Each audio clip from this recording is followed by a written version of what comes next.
Cheers, everyone. It's Saturday night, 7 o'clock. I've been treating today like a Sunday, a lazy Sunday. So it's been a peaceful, quiet weekend. It's like a heat wave out there, excessive heat. So try to stay indoors, but I got a lot of studying to do. Relaxing with some coffee here. But I want to do a quick video here. I got this in the mail today. Somebody had told me about it. Been looking for something like this. See if you can see that.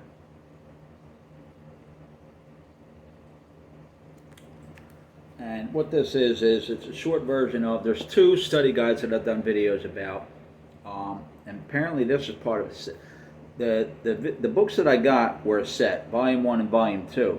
And when I thought of looking for these command guides, it's a breakdown of all the commands for setting up routers, switches, configuring networks, and everything like that. And there's a lot of them that are mentioned in volume 1 and volume 2. But what I was looking for was a condensed version where I can just have the commands and other things like that. And this kind of breaks it down pretty nice. Somebody on LinkedIn told me about this. So I went ahead and got it, ordered it last night, and it finally came today. So I'm going to go through this tonight and see what I can get through out of this and everything like that. But I think this is a condensed version of the volume 1 and volume 2 of the study guide. I've still got to go through that. I finally finished writing out all the objectives for volume 1 and volume 2, which is going to be a big help for me going through that. I'm working really mainly on the theory right now, trying to get that all out of the way and try to get that read. I got everything that I need to read out of the way, printed out and everything like that, all organized and stuff like that. But sometimes I think of things, or sometimes I'm going through my notes, or sometimes I'm reading things and something comes to mind, like this here came to mind here with this, and I asked about it online and somebody told me about it. So I went ahead and ordered it. So I'll go through that, like I said. The commands that are on there are a lot. The other thing that this does too, it seems, like I said, I got to go through it pretty good, but another thing it seems like this does is, one of the things for the CCNA is, what I'm noticing is, to pass it is it's going to be the command lines and a lot of configuration. I noticed that word jumps out a lot when I was going through the objectives. Configure, configure, all over, and other stuff too was on there. Some of the other things that were on there were, describe, compare, stuff like that, identify, compare. But a lot of it, describe, explain stuff and everything like that, and configure, right down the line on this one page for that. So a lot of it's going to be simulations on there, and you're going to have to either pick out a command saying, okay, if you want to set up this firewall and you want to connect it to here, but you want to block this and you want to block that, which one of these commands are going to do it and everything like that. And you got to pick that kind of stuff out. And I think what you got to do too is drag and drop on there. So it's a lot of it is just, my understanding is, a lot of it's going to be not so much multiple choice. There's going to be some multiple choice on there, but I think a lot of it is going to be these commands, knowing these commands. I know a lot of it's going to be on there, commands and stuff like that, knowing these commands. Some of it, I believe, is you're going to be configuring this stuff. So you got to go through this, got to understand these commands and stuff like that, and understand how to set this stuff up. And it's all going to be doing. So what I'll do is I'll go through. I'll try to go through a bunch tomorrow, setting up some ACLs and stuff like that, simulations, and getting on packet tracer, doing some basic stuff on there, email servers and wireless towers and stuff like that. Try to see how that works and just get a basic understanding of how this kind of stuff works and everything like that. Another thing is about the cabling, but it's all about configuration and stuff like that, the commands, how to, there's a whole process of getting into these routers and switches too, from getting into how to configure that. And before you can even get in, you have to do a command for this, then it takes you down to another one, and you got to set in this command, then it takes you down to another one, takes you in this command. That's just for the password, then the secret password. Then you have to go into different modes. You have to type this in to go to this mode, type this in to go to this mode, and depending on what mode you want to get in, then you got to get into that. Then it gets into a whole process of that. of what you want to set up for cabling, and it's a lot involved to do it. But once you do enough of it and stuff like that, and you're really into it, it's really not a lot to think about or anything like that once you start doing it. So it's pretty exciting. It kills a lot of time on the weekend and stuff like that. But it's one of those things where, how bad do you want it? The CCNA certification is something huge. I'm hoping to take it in October.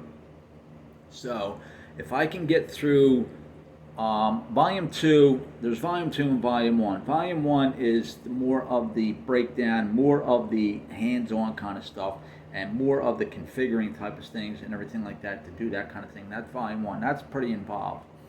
Volume 2 is more of my understanding from going through the Security Plus stuff and the exam and stuff like that. So if I can get through volume 2 by September 1st, then I can get through volume 1 and get that and everything like that. October isn't really, what I want to do is I picked October to the middle of October to get to CCNA, but what I want to try and do is I want to get it before the holidays. So I don't want to rush it. I want to make sure by the end of September I can just go into Packet Tracer and go into these simulations, pick something and just start boom, boom, boom, start doing it like that. The other thing too is there's a math situation that's on there too, where there's subnetting that you have to break down. You have to break down IP addresses.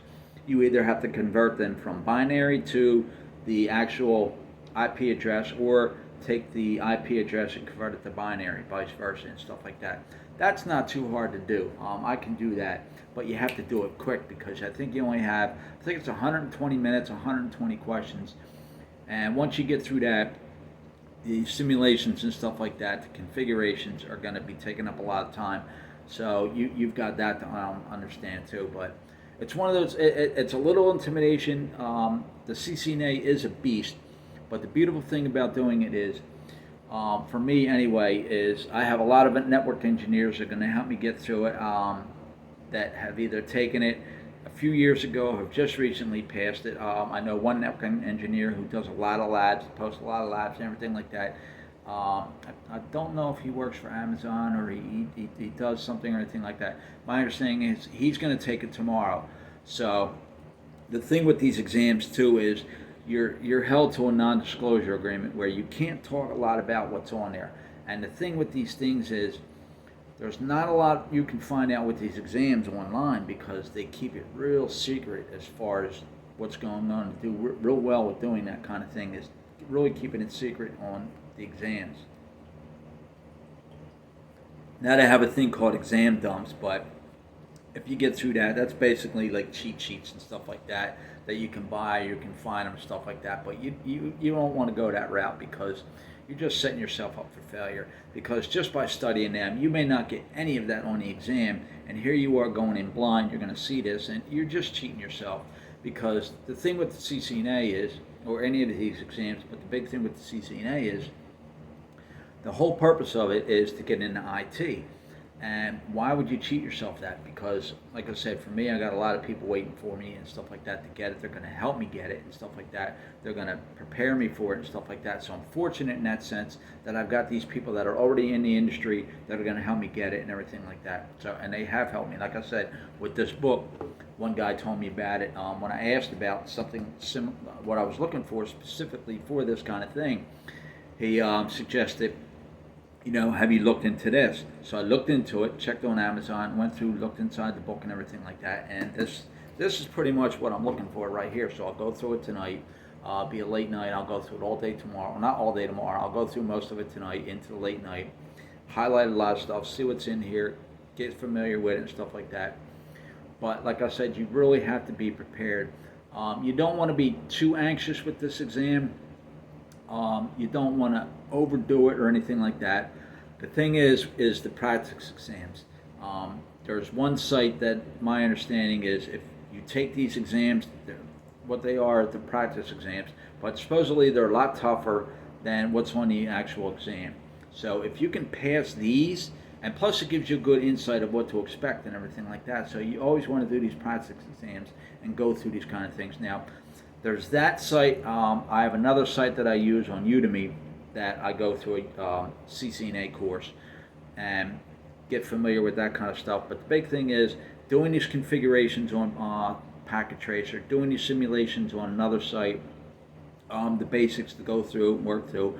I have a lab book that's going to take me, once I get familiar with a lot of the theory, I have to understand the theory before I can really get into this 101 labs book, because the lab book doesn't really go into theory. You basically have to know it and everything like that. And when you look through, I've done videos on this book. The thing is once you get into this to configure, you don't really understand, most people don't understand what it takes to, when they click on a website, what it takes to get to that website, or when to download that video or access that video and stuff like that. Somebody had to configure all that to get you from point A to point B. And the other thing too is, when I started doing this kind of stuff and started getting into it and just messing around on these simulation sites and stuff like that, just to get an idea, play with it and stuff like that. It's free, so that's the beautiful thing of it, is the amount of effort and work you have to put into to get this stuff running. There's some of them that I've gone through, some of the labs that I've gone through, there's 2 pages of commands just to set up this one small network of maybe 2 PCs, 2 or 3 switches, maybe 1 or 2 routers and stuff like that. Just a small basic network to go through all this kind of stuff. And like I said, some of them have 2 pages of just commands that you got to type in just to get this to get set up and get these green flags going. And imagine doing that for somebody like Google or Amazon or Facebook or something like that, and just configuring this stuff. A lot of it is already set up and everything like that, and a lot of it too is automation, software-defined networks, SDN and stuff like that, which is not so much on the exam. It's like 10 or 15%, but it's still, I think, going to be on there. It's still an important part of the thing. You have the cloud services and stuff like that, conversion in the cloud and everything like that. So there's that whole process of doing it, and the security end of it, and access and denial, and just a whole network of things of how to block things off and everything like that. So I'm really into this kind of stuff, and I spend a lot of time on it. When I'm at work, I'm at lunch and break time. All I'm doing is this kind of stuff because it's that important to me. You have to stay focused with this stuff if you want it that bad. You got to keep that positive mindset. Okay, if you go into it, I mean, this, like I said, I'm going to say it again. It's a big exam. It's not an easy exam, especially for some. I mean, I've seen people online who have been working in networking and stuff like that, have taken an exam and not passed it the first time. Now, on the other hand, you can pass it the first time. The biggest thing to know is know that packet tracer, know these commands, understand what the important ones are, know these objectives. The objectives are going to give you an idea of what's on the exam, what you have to know. It's in the exam, is on the objectives. They tell you what's going to be on there. Learn them objectives. The configuring and stuff like that. Some examples on here for configuring and compare and stuff like that. Let me look for some configuring. Configure and verify VLANs, normal range and spanning multiple switches. Something like that. So there's going to be VLANs on there. Let's see if I can find another one. Configure and verify inter-switch connectivity. Native VLANs, stuff like that, which are virtual local area networks and stuff like that. You have topologies and stuff like that, which are local area networks, wide area networks, geographical area networks. It covers the area of what it was. Local area networks are usually in your house or inside the school or inside your place of employment, stuff like that. They're internally, which are mainly used by switches and stuff like that. Now, for getting out onto the internet and everything like that, you have what's called a wide area network, which you'd have to go through. The switch goes through the router and stuff like that. I'm just giving you a basic idea of what you got to do, but you got to configure all this stuff to talk to each other. And what the wide area network is that gets you out to the internet through the router, and that takes you on a path to go wherever you're going. If you're going to go to Google, it just shoots to that website or anything like that, and you have to set that stuff up. That's the external stuff.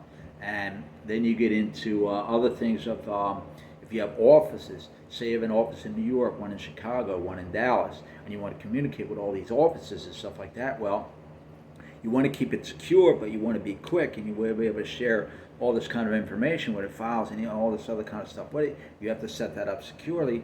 and you have to set it up to where it's quick and everything like that through this network and everything like that to talk to you, everybody.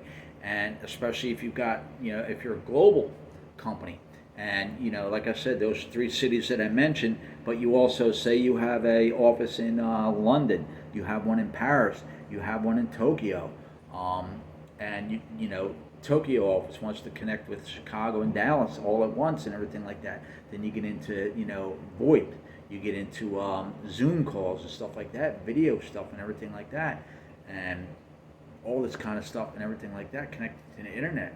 So it's a lot to be involved in this kind of stuff, and a lot of people don't realize what you're going to be doing. Like I said, these objectives, they tell you, these objectives give you an idea of basically what to look for. So if you know these, it gives you an idea. You still want to go above and beyond, but the biggest thing is the hands-on training and doing this kind of stuff. So this video got a little longer than what I wanted to be, but I really wanted to just talk about this book and everything like that. But I just wanted to do an updated video and everything like that, and get into this book and go forward with there. But you got to stay focused on how bad you want something. That's not just IT or anything like that. That's anything that you want. If you want to improve your life and get better, and if you just, some people just never get to that point where you either get to the point where you're sick and tired of being sick and tired, or you just keep dealing with the stuff, keep dealing with the negativity, keep negativity around you all the time, and you just turn bitter and you're miserable about everything. Then you're just nasty to everybody who tries to help you. And then now you have nobody around, and now you just have negative people around you. You have to keep a positive mindset. You have to be focused on stuff. How bad do you want something? How badly do you want to improve? And everything like that. And sometimes, a lot of times you're with people who are just negative around you. Okay, well, if that's your happy group, that's your happy group. But it goes with anything, not just IT or anything like that. Say you want to be a chef, or you want to be you might want to make music or anything like that. You're in a band, you want to be a rock star, or you want to be a musician or a performer, and you want to hit that highlight in your life and everything like that. You got to spend those times, those weekends, writing those songs, learning those recipes, practicing cooking and everything like that, and all this other kind of stuff. And if you're like me, where you're just doing it by yourself on the weekend and you're staying focused, spending your whole weekend, eventually it's going to pay off. And you're going to be glad that you turned your back on those people, all the negativity and everything like that. They're going to keep talking about it, but who cares? They've got a miserable life. They're bitter all the time. They're miserable all the time. They don't know happiness. They don't know when something good is right in front of them, and they piss it away. So that's why you got to stay focused on everything that you want to do. So have a great weekend. I'm going to finish this coffee. I think I'm going to make another one, and try to stay up late and go through this book and try to make another video. So have a good weekend. Stay focused. Stay positive. It's all in the mind, man. The mind is a terrible thing to waste, they say. It's a powerful thing to use, but it also can play tricks on you too and everything like that. Eventually you just convince yourself you're not going to be able to do it. Eventually you're just going to let other people interfere and convince you that you can't do it, and you're just going to start believing them. And now you've been left behind. You've let yourself down. You've left yourself behind by listening to all this. So have a good one.